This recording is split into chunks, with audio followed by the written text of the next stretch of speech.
আসুন আসুন, খেয়ে যান, নিয়ে যান। এই প্রচন্ড গরমে ঠান্ডা দই নিয়ে যান। দই খেয়ে মাথা, মন, পেট সমস্ত কিছু ঠান্ডা রাখুন। সংসারে শান্তি বজায় রাখুন। আপনার স্ত্রীর মাথা গরম হয়ে গেছে, শুধু একটুখানি ঠান্ডা দই খাইয়ে দিন, তারপর দেখুন সারাদিন আপনার কেমন ভালো যায়।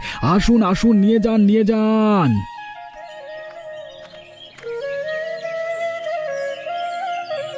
আরে কাকা, দই কত করে? আমাকে দাও দেখি, দাদু আমাকে পাঠালো। এই 10 টাকা থেকে শুরু ভাই। তা তোকে কটা দেবো? কটা নিবি তুই? আপাতত একটাই দাও, বেশি পয়সা আনিনি। এই নে খোকা, তো দাদুকে খেয়ে দেখতে বলবি, আর আমাকে জানাতে বলবি কেমন লাগলো। এই গরমের সময় খেলে শরীর স্বাস্থ্য সবকিছু ভালো থাকবে, বিশেষ করে তোর দাদুর মতো বৃদ্ধ মানুষদের। হ্যাঁ বাবা, হাতে নিয়েই ঠান্ডা লাগছে গো। এত ঠান্ডা এই গরমের মধ্যে, মানে কি করে আছে দইগুলো? এটাই তো মজা। এসব রহস্য সবাইকে বলা যাবে না, তোমরা শুধু খেয়ে দেখো, আর আমিও তোমাদের জন্য ঠান্ডা ঠান্ডা দই নিয়ে আসি। ব্যাস।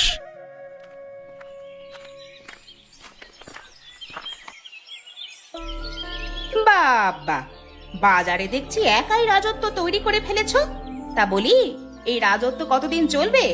শীতকাল পড়লেই তো সবকিছু শেষ। সে সবের উপায় ঠিক হয়ে যাবে। যখন শীতকাল আসবে তখন অন্য জিনিস বিক্রি করব। এই জিনিস বিক্রি করব কেন?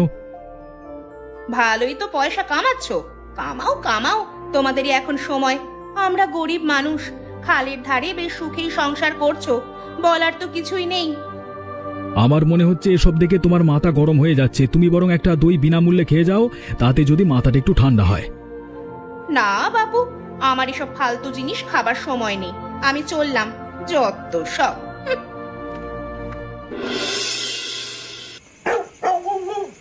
কি বলবো গিন্নি, আমার এত আনন্দ হচ্ছে তোমাকে বলে বোঝাতে পারবো না। তুমি হলে আমার ভাগ্যের চাবি। তুমি যদি আমাকে এই পরিকল্পনা না দিতে, তাহলে সত্যি আমি কোনোদিন এই ব্যবসা দাঁড় করাতে পারতাম না। আমি আর কি করলাম? আমি তো শুধু তোমাকে পরিকল্পনাটা দিয়েছি মাত্র। সমস্ত কাজ তো তুমিই করেছো। ও কথা বলো না গিন্নি, আমি সমস্ত কিছু একা করিনি। ও ভালো কথা। আমাদের দেখছি ব্যবসার যেমন উন্নতি হচ্ছে, ধীরে ধীরে শত্রু বেড়ে যাচ্ছে, কিন্তু সেটা কিন্তু মাথায় রাখতে হবে আমাদের। সে আর নতুন কি? মানুষের উন্নতি দেখলে মানুষ সহ্য করতে পারে না, সেটা তো অজানা কিছু নয়, সে তো জানা কথা। তবে হ্যাঁ গিন্নি, তোমাকে আমি বলে রাখি, খালের জলে আমরা দইয়ের হাঁড়ি রেখে ঠান্ডা করি। আমাদের এই গুপ্ত রহস্য যেন কেউ জানতে না পারে। আমার মুখ থেকে কোনো কথাই বেরোবে না। তুমি আমাকে বাকি মেয়েদের মতো পেট পাতলা ভেবো না। না না, তা বলছি না। আমি তোমার জন্য একটা নতুন শাড়ি কিনে এনেছি। এই একদিনের ব্যবসাতেই যত লাভ হয়েছে, সত্যি বলতে আমি সারা জীবনে এত টাকার মুখ দেখিনি। আবার এখন শাড়ি কিনবার কি দরকার ছিল? আমি তো ভাবছিলাম টাকা পয়সা জমিয়ে এই খালের পাড়ে একটা বড় বাড়ি করব। আরে হবে হবে গিন্নি, সব হবে। তবে আমার প্রথম কামাই দিয়ে তোমাকে একটা উপহার দেব না, সেটা কখনো হয়? আচ্ছা তুমি বসো, আমি খাবার নিয়ে আসি।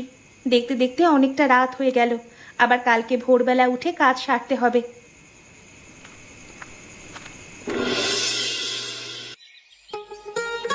প্রণাম নেবেন বাবু, শরীর কেমন আছে আপনার? বেশ ভালোই আছে। এখন আগের তুলনায় দুশ্চিন্তা অনেকটা কম। মানে সত্যি কথা বলতে কি, এবছর আবহাওয়াটা ঠিকঠাক আছে তো এখনো পর্যন্ত, তাই জন্য আর কি।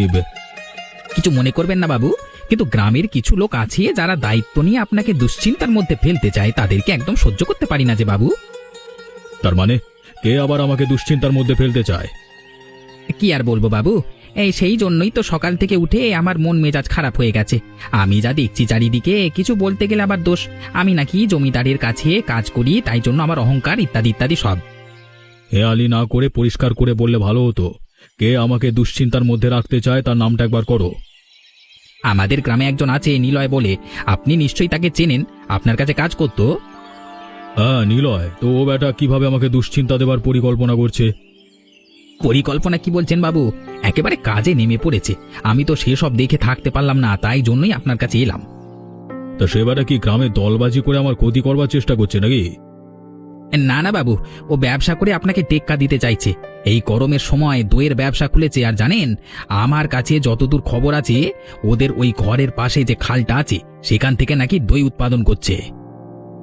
খাল থেকে দই? এটা আবার কেমন কথা? আপনার হয়তো বিশ্বাস হবে না, কিন্তু এটাই সত্যি বাবু। এবার আপনার কাছে একটাই অনুরোধ, আপনার গ্রামে আপনার খাল ওরা ব্যবহার করছে, আর তার জন্য আপনাকে কোনো খাজনাও দিচ্ছে না। এরকম করলে কি চলে? তা তো তুই ঠিকই বলেছিস। আজকে বেশি দিলে না কেন গিন্নি? কালকে তো বেশি করে পাত্র নিয়ে গিয়েছিলাম, আর তেমন লাভও হয়েছিল। না না, আজকে বেশি কিছু নিয়ে যেতে হবে না, তাহলে লোকের চোখ লাগবে। সব সময় লোককে সব জিনিসটা দেখাতে নেই। কিন্তু যদি ওরা মারামারি লেগে যায় বাজারের মধ্যে, তাহলেই তো অসুবিধে। তখন আমি কি করব? জানো তো, সবসময় মানুষের আশা পূরণ করতে নেই, তাহলে মানুষ পেয়ে বসে। ব্যবসায় সব থেকে বড় জিনিস হচ্ছে চাহিদা বাড়ানো। আর যদি একদিন কম একদিন বেশি জিনিস নিয়ে গিয়ে চাহিদা বাড়াও, তাহলে তোমার ক্ষতি হবে না। তুমি ঠিক বলেছ, সত্যি তোমার যে কত বুদ্ধি। আরে নিলয় বাবা, তুমি কি বাজারে বের হচ্ছ বাবা? আরে হরিপদ কাকা যে, এসো এসো, কতদিন বাদ আমাদের বাড়িতে এলে, তা কি ব্যাপার? কালকে তো তোমার নাতি আমার কাছ থেকে দই কিনে নিয়ে গেল। এই গরমে আমার দই কেমন লাগলো? খুব ভালো লেগেছে বাবা, সেই জন্যই তো তোমার কাছে এলাম। আরে আমাদের গ্রামে থেকে তুমি যে কি সুন্দর, এতটা কেন যে সুন্দর দই বানাবে, সত্যি কল্পনা করতে পারিনি। বিশেষ করে এতটা ঠান্ডা এই গরমের মধ্যে কি করে থাকে? সবই ওপরওয়ালার কৃপা, ওনার কৃপা ছাড়া এই কাজ কোনোদিন হতো না। তা কাকা, তুমি কি এখন একটা দই খাবে নাকি? এই না না, আমি একটা দরকারে এসেছিলাম আসলে। এবার বলতে পারো যে একটা অনুরোধ নিয়ে এসেছিলাম। অনুরোধ? কি অনুরোধ কাকা? বলছি আমার নাতিটার কথা তুমি যদি একটু ভাবতে, যদি একটা কাজের ব্যবস্থা তুমি করে দিতে তোমার কাছে, তাহলে সত্যি খুব সুবিধে হতো। আরে ও এখন কাজবাজ কি করবে? ওর এখন পড়াশোনার বয়স, কাজ করবার বয়স ঢের বাকি আছে। এখন থেকে কাজ করে কোনো লাভ নেই, সারা জীবন বিরক্ত হয়ে পড়বে। বড় আশা নিয়ে এসেছিলাম রে বাবা। আরে হবে হবে কাকা, তবে হ্যাঁ, পড়াশোনার পাশাপাশি যদি কাজ করতে চায়, তাহলে তো আমার এই ব্যবসাতেই ওকে সহকারী হিসেবে নামিয়ে নিতে হবে। ও তুমি কোনো চিন্তা করো না। অনেক ধন্যবাদ, আমি জানতাম তুই আমাকে খালি হাতে ফেরাবি না। তোকে অসংখ্য ধন্যবাদ রে বাবা।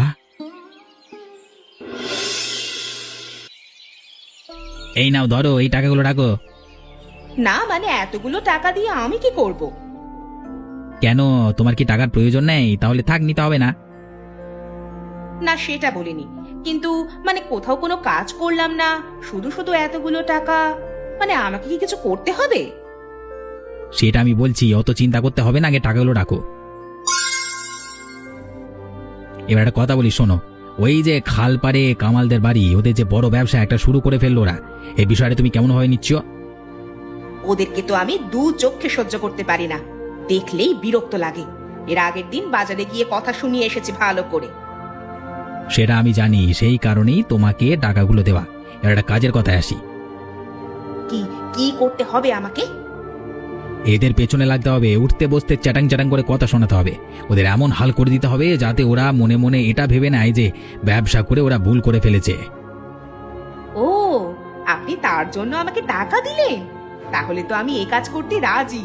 ওদের ক্ষতি আমিও দেখতে চাই।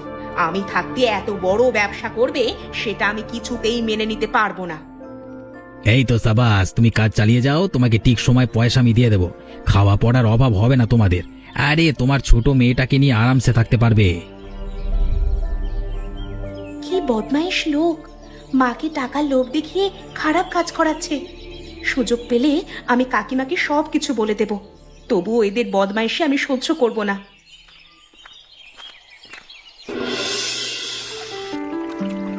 ও তাই বলি, তোমরা এই গরমের মধ্যে দই বানাচ্ছ কিভাবে? তাহলে এই তোমাদের রহস্য। খালের জলের মধ্যে দইয়ের হাঁড়ি তোমরা ডুবিয়ে রাখো যাতে নষ্ট না হয়। আরে তুমি এখানে কি করছো? তোমাদের কি চাই এখানে? আমার তো অনেক কিছুই চাই, কিন্তু তোমাদের এই কারবার বেশি দিন চলতে দেওয়া যাবে না, বন্ধ করতে হবে। তোমার এত কিসের হিংসা? হ্যাঁ, আমরা নিজেরা ব্যবসা করে খাচ্ছি, তাতে তোমার এত জ্বলছে কেন? হ্যাঁ, এই খালের জল তো তোমার একার নয়, তোমাদের এই কাজের জন্য খালের জল নোংরা হচ্ছে। তোদের তো এইভাবে সবকিছু ছেড়ে দেয়া যায় না, তাই একজন গ্রামবাসী হিসাবে আমার কর্তব্য আমি পালন করতে এসেছি।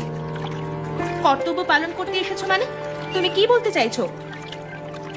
মানে তোমার বাকি যে কটা দইয়ের পাত্র আছে সব দইয়ের পাত্র একে একে নষ্ট করে দেব। হায় হায় হায় হায়, এ তুমি কি করলে? তোমার মনে এত হিংসা? আমাদের এত কষ্টের জিনিস তুমি নষ্ট করে দিলে। কি করেছিলাম আমরা? যা করেছি বেশ করেছি। বেশি বাড়াবাড়ি করলে এর থেকেও খারাপ কিছু করতে বাধ্য হব। যত সব। হায় ওপরওয়ালা, এদের মনে এত পাপ হয় কিভাবে? মানুষের ক্ষতি করতে এরা দুবার ভাবে না। এখন আমি কি করব? আমাদের এত কষ্টের জিনিস সব যে নষ্ট হয়ে গেল।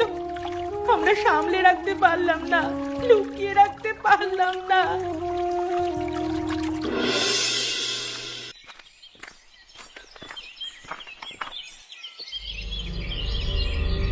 কিরে নিলয়, আমার কাছে কাজ ছেড়ে এসে দেখছি ভালোই ব্যবসা জমিয়ে দিয়েছিস। আর তোর কাছে তো ব্যবসার অনেক বুদ্ধি নিতে হবে দেখছি এরপর। বাবু কি যে বলেন, আপনার বুদ্ধি আমার থেকে অনেক বেশি। আমি সামান্য কিছু নিয়ে ব্যবসা শুরু করেছি, আপনি এসেছেন ভালোই হয়েছে। না মানে না হলে আমি আপনার কাছে আজকে যেতামই বা কি দই নিয়ে একটা একটা মানে খেয়ে দেখবেন নাকি? এই বাবু এখানে তোর কাছে দই খেতে আসেনি, এসেছে তোর কাছে কিছু কৈফিয়ত নিতে। কৈফিয়ত? কিসের কৈফিয়ত বাবু? আমি কি অন্যায় কিছু করেছি? এই বাবুকে বেশি প্রশ্ন করিস না। অন্যায় করিসনি মানে নিশ্চয়ই অন্যায় করেছিস, তাই জন্যই বাবু ঘর থেকে হেঁটে হেঁটে এখান পর্যন্ত এসেছে, না হলে এখানে আসবার কোনো কারণ নেই। আচ্ছা তাহলে শুনি আমি কি অন্যায় করেছি। আমার কাছে যতদূর খবর আছে তুই ওই দইয়ের পাত্রগুলো মানে ঠান্ডা রাখবার জন্য কারো অনুমতি নিয়ে মানে না নিয়ে ওই গ্রামের খালটা ব্যবহার করিস। তো বাবু আমি তো খারাপ কিছু করিনি, শুধুমাত্র আমার সুবিধের জন্য। তোর সুবিধে তো ঠিক আছে, কিন্তু গ্রামের খাল থেকে জল তুলতে গেলেও যে বাবুর অনুমতি লাগে সেই কথা তুই ভুলে গেছিস। আচ্ছা আমার ভুল হয়ে গেছে বাবু, আমি ভাবতে পারিনি যে আমার এতটুকু কাজের জন্য খাজনা লাগবে। তা ভাবতে পারবি কেন? ব্যবসা করবার সব টাকা একা আত্মসাৎ করবার যদি ধান্দা থাকে তাহলে তো ভাবতে পারবি না বটেই। শোন, আজকের পর থেকে এই বাজারে তোর ব্যবসা বন্ধ। এমন করবেন না বাবু, বহু বছর পর অনেক কষ্ট করে একটা ব্যবসা দাঁড় করিয়েছি, এটাও নষ্ট করতে দেবেন না বাবু। আপনি যত টাকা চান তত টাকা খাজনা দেব, কিন্তু কিন্তু আমাকে দয়া করুন বাবু, আমরা গরিব মানুষ। এই বাবুকে টাকার গরম দেখাবি না বলে দিলাম। তুই আমাকে শেখাতে আসবি বাবু কি করবেন না করবেন? এই তোকে যখন বাবু আদেশ দিয়েছে এই ব্যবসা করবি না তাহলে করবি না, আমরা আর কোনো কথা শুনতে চাই না তোর মুখ থেকে।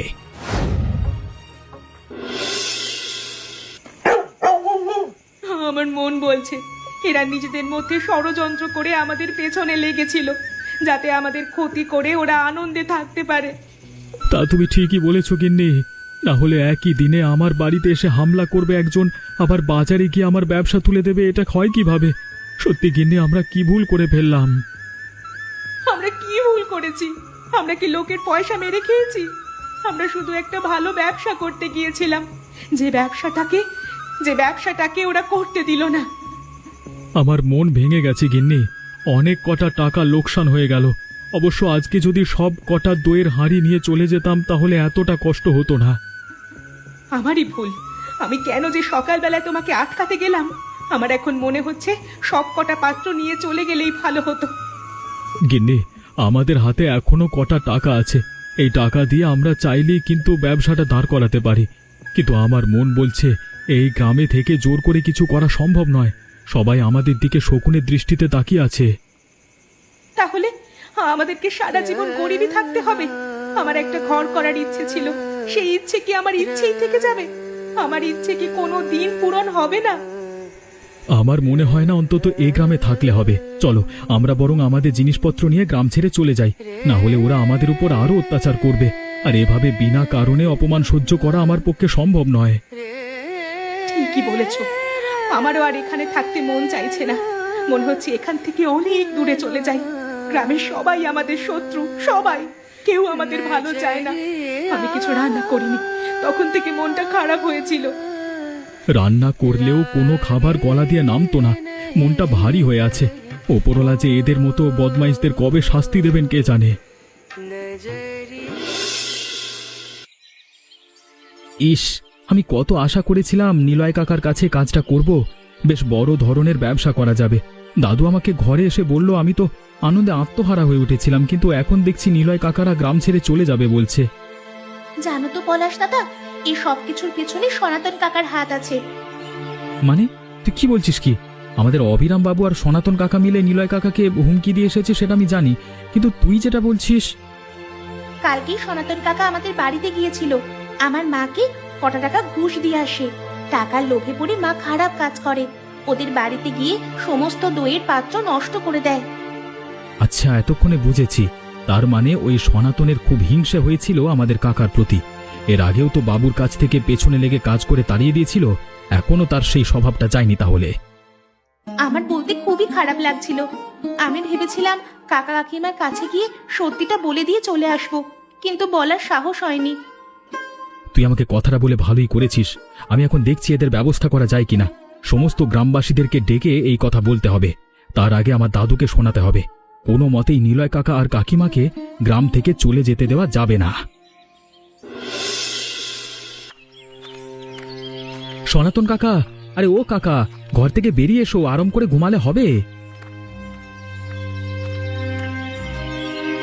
কি রে পলাশ, কি ব্যাপার? হঠাৎ করে ডাকাডাকি করছিস যে, কি হয়েছে কি? আরে তুমি এখানে আরাম করে ঘুমাচ্ছ, আর ওদিকে তো আরেক কাণ্ড ঘটে চলেছে, তাই তোমাকে সংবাদ দিতে এলাম। কি কাণ্ড ঘটছে রে? কিসের কাণ্ডের কথা বলছিস? কিসের কাণ্ড মানে? তুমি যাকে কালকে ব্যবসা বন্ধ করে দিয়ে চলে এলে, আজকে সে আবার তোমার কথা অমান্য করে দই পাততে বসেছে ওই খালের জলে। তার মানে এত বড় সাহস? আমার কথা অমান্য করে এসব কাণ্ড করেছে, আমি ওকে ছেড়ে কথা বলবো না? হ্যাঁ, করেছে বলেই তো তোমাকে কথাটা বলতে এলাম। আমি তোমার সাথে থাকলে আমি জীবনে উন্নতি করতে পারবো, তাই জন্যই তোমার মানে তুমি ভালো মানুষ বুঝে, তুমি তো তারপর বুঝতেই পারছো, তাই উপকারটা করলাম। তোর মতো ছেলেই দরকার তো। যাক, তোর মাথায় তাহলে বুদ্ধি আছে। চল আমার সাথে চল, একবার গিয়ে দেখে আসি। আজকে ওদের ধাস্টেমা একবারে বন্ধ করে দেবো, চল তো।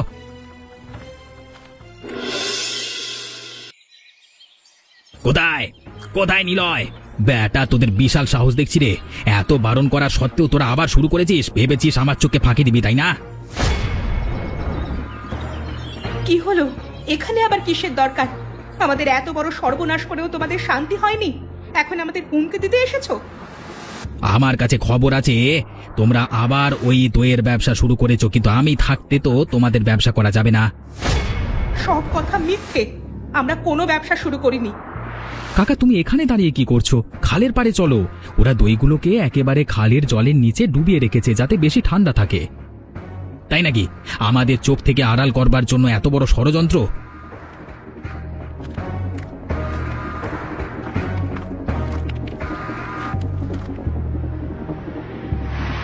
আজকে আমি খালের জলের ভেতর নিয়ে পড়বো, সব দই নষ্ট করে ফেলবো। রে, দই কোথায়? আমি তো এখানে কিছু খুঁজে পাচ্ছি না। আমি কি শুধু শুধু এখানে ঝাঁপ দিলাম? কেমন মজা! তোমাকে আমরা কেমন জলে ফেললাম। তবে রে বেটা, আমার সাথে দুশ্মনী? আমি তোকে ছেড়ে কথা বলবো না, তোকে শেষ করে ফেলবো। পলাশ, তুই বুঝি এই কারণেই ওকে এখানে নিয়ে এলি? হ্যাঁ কাকিমা, ওর উপর আমার প্রচন্ড রাগ হচ্ছিল। ওকে এবার সবাই মিলে জব্দ করব। আশা করছি এতক্ষণে আমাদের গ্রামের মোড়ল মশাই আসল সত্যি কথাটা জানতে পেরে গেছেন।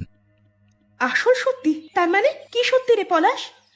এটাই যে কিভাবে এই সনাতন কাকা পরিকল্পনা করে তোমাদের পেছনে লাগবার চেষ্টা করেছিল। তাই নাকি? তাহলে আমি ঠিকই ভেবেছিলাম এই সব কিছু ষড়যন্ত্র ছিল। ভাগ্যিস পার্বতী কাকিমার মেয়ে রানী নিজের চোখে সমস্ত ঘটনা দেখেছিল, না হলে এত কিছু হতো না। এই যে সনাতন কাকা, জল থেকে উঠে এসো। এবার মনে হচ্ছে মোড়ল মশাই ডাক পড়ল। কি বলছো কি তোমরা? সনাতন তাহলে পরিকল্পনা করে সব কাজ করেছে, আর তার মধ্যে আমিও জড়িয়ে পড়েছিলাম। আপনি ঠিক ধরেছেন বাবু। এতক্ষণ যে কথাগুলো বললাম সবকিছু সত্যি, তার এক বর্ণ মিথ্যে নয়। সেরকমই যদি হয় তাহলে আপনাকে ব্যবহার ছাড়া ও কিছু করেনি। বাবু, আমি নিজের চোখে সমস্ত ঘটনা দেখেছিলাম। আমার মায়ের হাতে অনেক টাকা দিয়েছিল, আর এসব কথা বলেছিল যে কি কি করতে হবে। আমরা গরিব তো, তাই জন্য অতগুলো টাকা দেখে লোভ সামলাতে পারিনি মা। বুঝতে পেরেছি।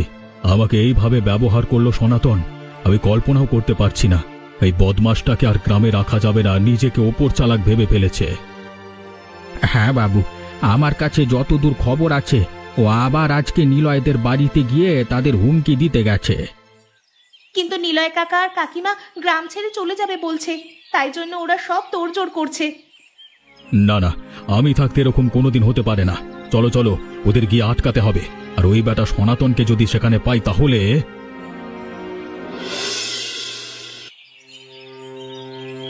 আমাকে ক্ষমা করে দিন বাবু, আমার বহুত বড় ভুল হয়ে গেছে। হামকা বহুত বড় ভুল হয়ে গেয়া। আমি আর কোনোদিন এরকম কাজ করব না, দয়া করুন বাবু। এই গাদা, এই তুই তাহলে এতদিন আমাদের বোকা বানিয়ে নিজের স্বার্থ গুছিয়ে নিচ্ছিলিস? হ্যাঁ, আরে হাম্বা হাম্বা রাম্বা রাম্বা করছিস। তুই তাহলে পরিকল্পনা করে নিলয়কে আমার ওখান থেকে কাজ থেকে বের করে দিয়েছিলিস। হ্যাঁ বাবু, এটাই সত্যি। আমি সেদিন সবকিছু জেনেও চুপ ছিলাম, আপনার মুখের উপর কথা বলতে পারিনি বাবু। ছি ছি ছি ছি ছি, আজকে যদি রানী নিজের চোখে সমস্ত ব্যাপারটা না দেখতো তাহলে তো সত্যি আমার অনেক বড় ভুল হয়েছে। এই সনাতনকে আজকে আমি গ্রাম থেকে বের করে দেব। আর তোমরা নিলয় নিজেদের ব্যবসা আবার শুরু করো, আমি তোমাকে সাহায্য করব, কোনো চিন্তা করো না। বাবু দয়া করুন, একবার আমাকে ক্ষমা করে দিন বাবু, আর কোনোদিন আমি এই ভুল কাজ করব না। তোকে ক্ষমা করা যায় না, ক্ষমা করতে পারি যদি এই গ্রাম থেকে বেরিয়ে 1 বছরের মধ্যে এই গ্রামে ব্যবসার জন্য একটা বড় কিছু ব্যবস্থা করতে পারিস তাহলে। আমার দ্বারা এসব হবে না বাবু, আমাকে ক্ষমা করে দিন। তাহলে তোমারও আর এই গ্রামে থাকা হলো না বাবু, আমাকেও ক্ষমা করে দিও। নিলয়ের মতো দূর দূরান্তে ব্যবসার নাম ছড়াতে হবে, আর হ্যাঁ, এই গ্রামের নামও ছড়াতে হবে, তবেই তো আমাদের উন্নতি হবে।